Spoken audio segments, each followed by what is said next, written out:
Bharatiya Janata party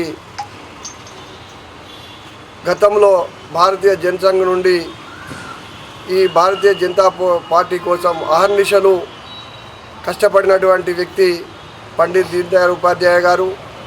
ఈ దేశం కోసం తను చేసినటువంటి సేవలు, ఈ దేశం ముందడుగు వేయడానికి తను కొనసాగించినటువంటి మార్గాలు అనేకంగా ఉన్నాయి. కానీ ఈ దేశంలోనే కొన్ని దుష్టశక్తులు తనను ముఘల్ సెరాయ్ రైల్వే స్టేషన్లో చంపడం జరిగింది. ఈరోజు పండిత్ దీన్ దయాళ్ గారి ఈరోజు వర్ధంతి సందర్భంగా ఈరోజు బీజేపీ ఆఫీసులో తనకు ఘన నివాళులు అర్పించడం జరిగినది. ఈ సందర్భాన్ని పురస్కరించుకొని పండిత్ దీన్ దయాళ్ ఉపాధ్యాయ గారి మరణించిన రోజున ఈరోజు భారతీయ జనతా పార్టీ అవినీతి రహితమైనటువంటి పార్టీ.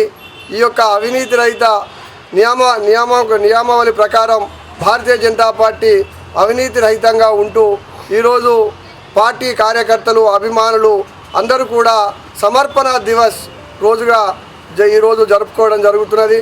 ఈరోజు భారతీయ జనతా పార్టీకి మూలధనమైనటువంటి అందరూ కార్యకర్తలు, భారతీయ జనతా పార్టీ నాయకులు, అభిమానులు, పార్టీ అభిమానులు అందరూ కూడా ఈ యొక్క సమర్పణ దివస్లో పాల్గొని ఈ జిల్లాలో సమర్పణ దివస్ కార్యక్రమం ఈ రోజు నుంచి ప్రారంభమవుతుంది.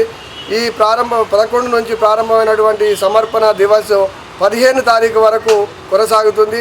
కాబట్టి భారతీయ జనతా పార్టీ నాయకులు, కార్యకర్తలు అందరూ కూడా ఈ పండిత్ దీన్ దయాళ్ ఉపాధ్యాయ వర్ధంతి రోజును పురస్కరించుకొని ఈ యొక్క కార్యక్రమాన్ని విజయవంతం చేసి భారతీయ జనతా పార్టీ భవిష్యత్తులో కూడా అవినీతి రహిత పార్టీగా ఎదగడానికి పార్టీ కార్యకర్తలు తమ వంతుగా సహకరించాలని, ఈ యొక్క పార్టీ ఆదేశాలను పాటించాలని ఈ సందర్భంగా మనవి చేయాలి.